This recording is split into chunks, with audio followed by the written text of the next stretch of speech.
Hello dear students, welcome to our Fundamental Nursing Assessment class. This day we will learn about assessment of self-perception and self-concept. This is the learning outcome. After we learn about this topic, the students are expected to can explain the concept of self-perception and self-concept and doing self-perception and self-concept assessment as part of Gordon assessment. In this slide, you can see a cat looking into a mirror. The image it says it is a lion, not a cat. This illustration can help us to understand about self-concept. A person's perceptions and self-concepts go through development over the age span, and it experiences ups and downs.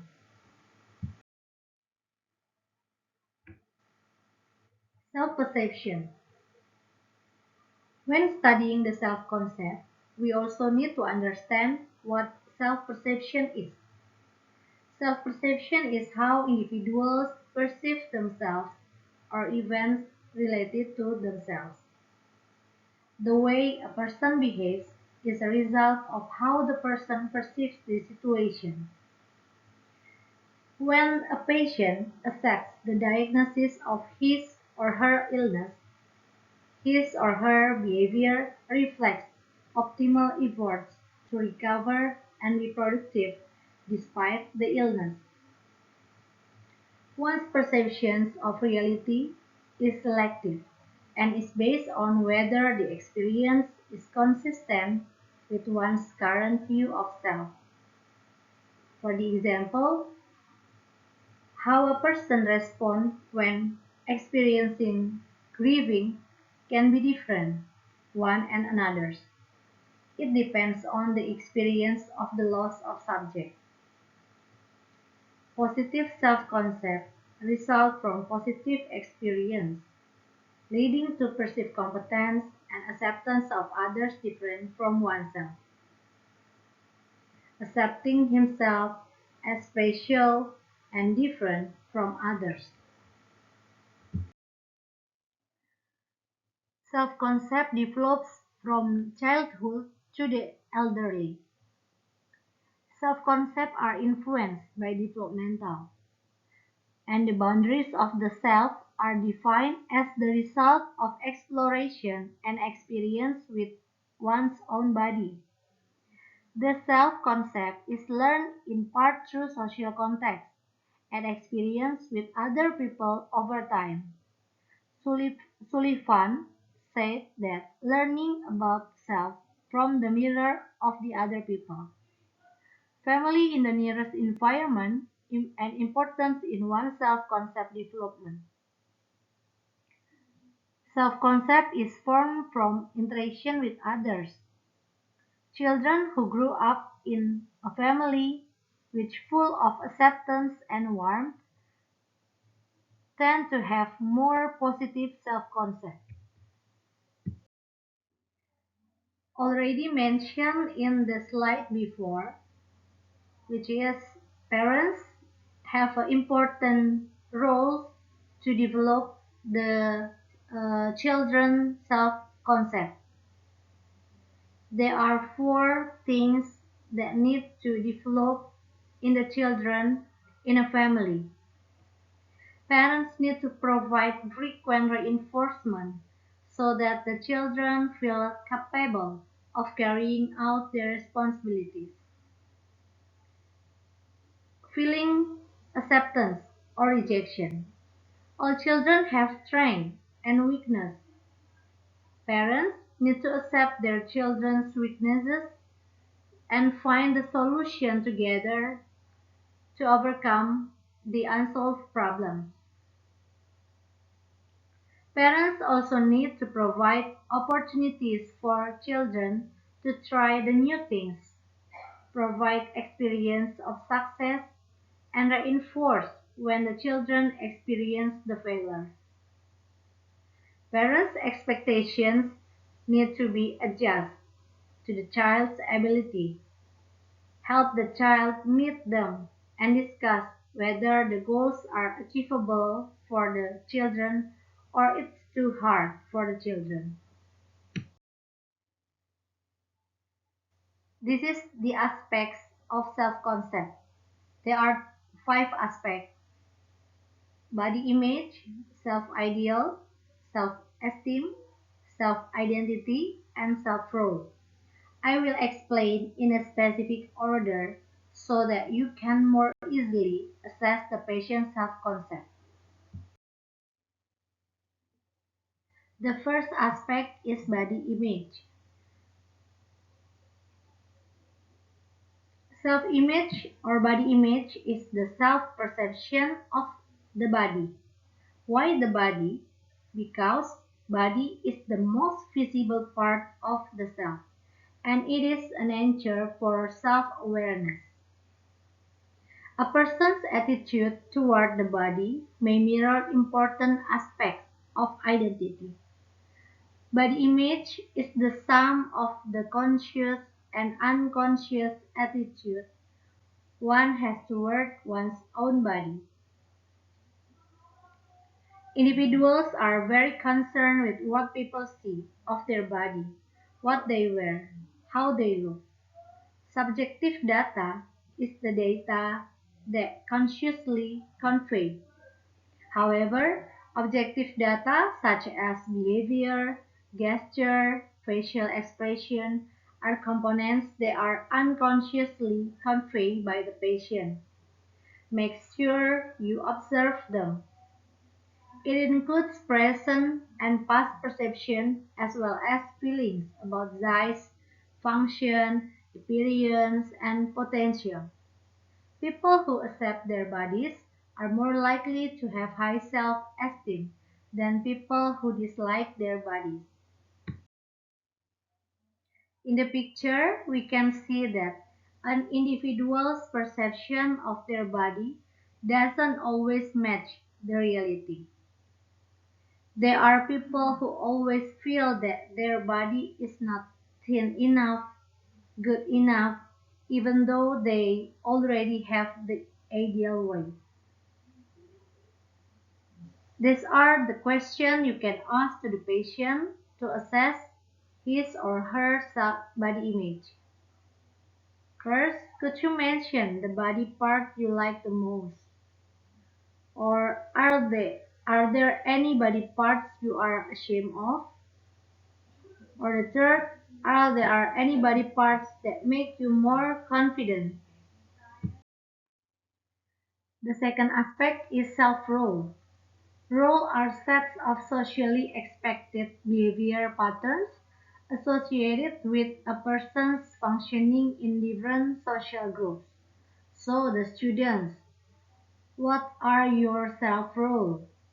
You can mention more than one role. Maybe you are the student. You have role as a child of your parents.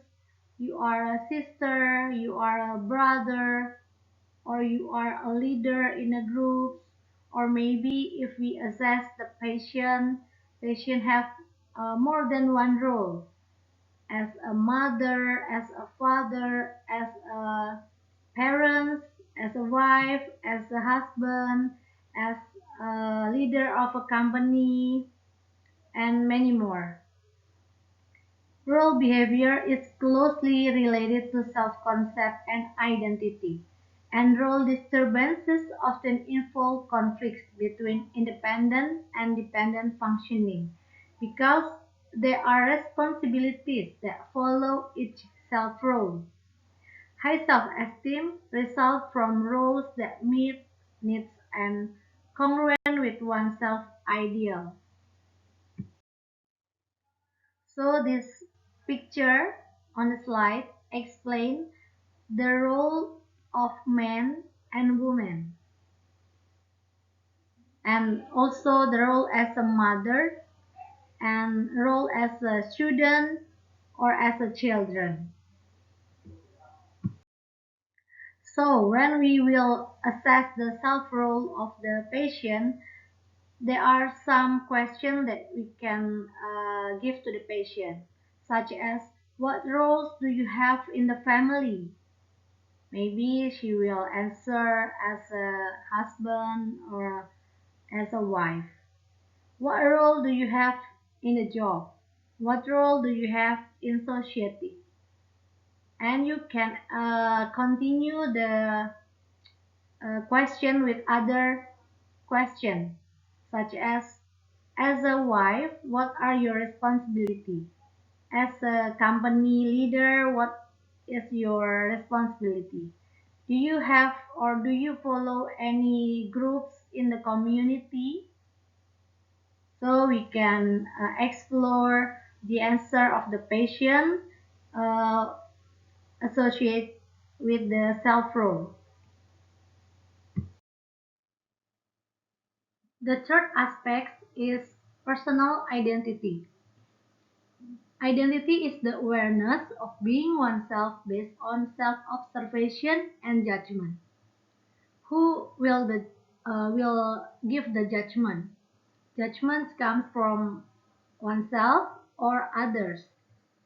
The person with a firm sense of identity feels integrated and not diffuse.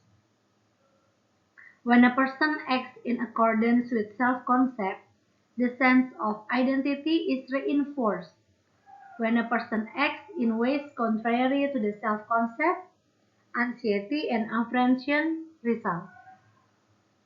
The person will, with positive sense of identity, sees himself as a unique and valuable individual. Adolescents are at risk of identity crisis. Self-identity also develops based on age. In preschool age, self-identity is very simple. Child can convey their identity around name, address, and hobbies. At school age, they can begin the self-identity to develop around interests, talents, idolized artists, or characters. And when adolescents to adults, they begin to develop more specific self-identities, such as values or characters. This is how we assess the personal identity of the patient. Nurse can assess the self-identity of clients based on self-role with which answer before. For the example, the question as a woman or mother or parents or workers, can you name the identity that is inherent in you? The next aspect is self-ideal. The self-ideal is the person's perception of how to behave based on certain personal standards. The standard may be an image of the type of person one would like to be or the aspirations, goals, or values that one would like to achieve. The self-ideal creates self-expectation based in part on society norms to which the person tries to conform. So students, as a student, what is your self-ideal? If you want to assess self-ideal of the patient, you can ask the following question. What is your perception of mother's ideal role?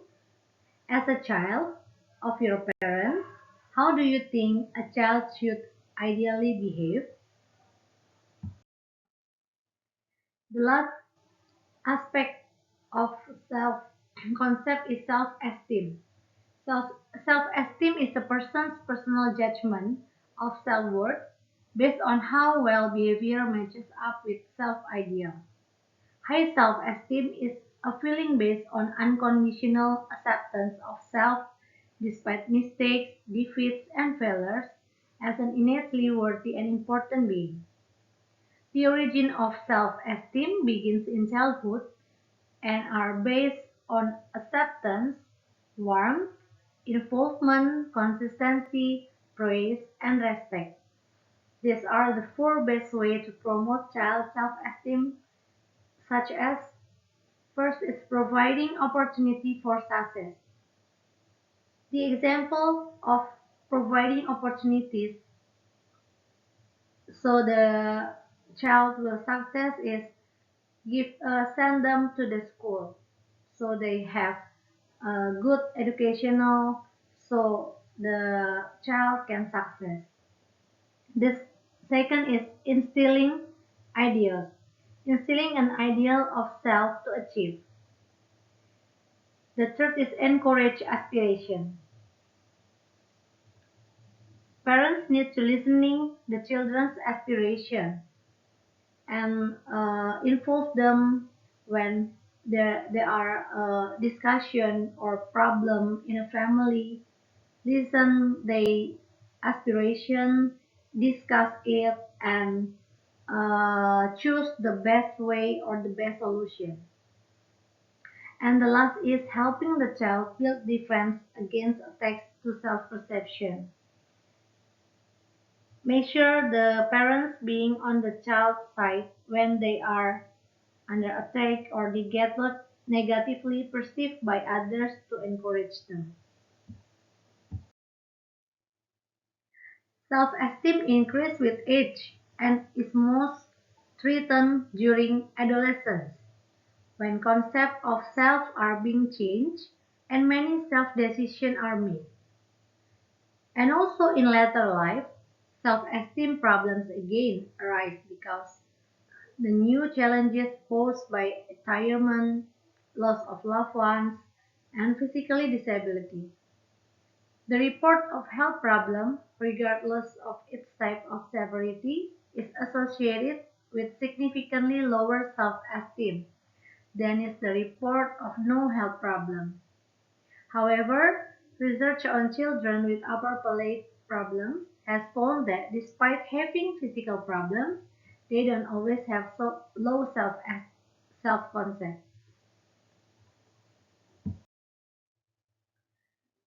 Now, how to assess self-esteem of the patient.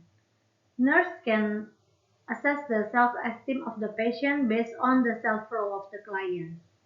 If before the question about self-role, clients say they have roles as a mother, as a parent, as a child, as a workers, you can assess self-esteem based on this role.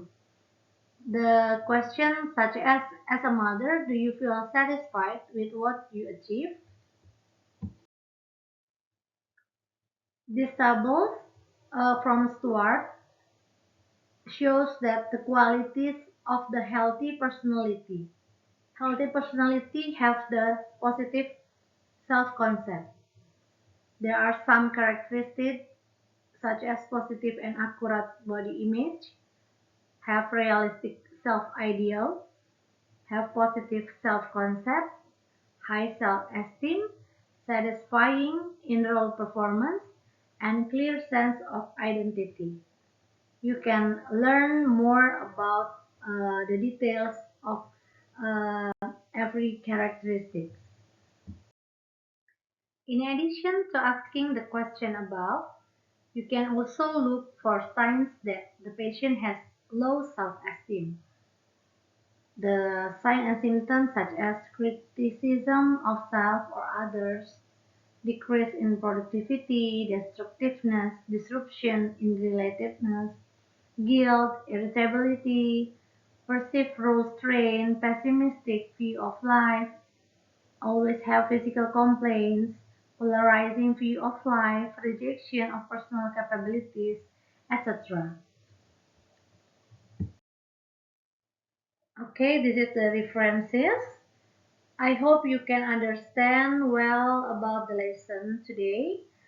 If you have any question, you can post on the discussion forum in e-learning, or you can give me the question directly in class when we have in-person class. Thank you for your attention. Have a good day.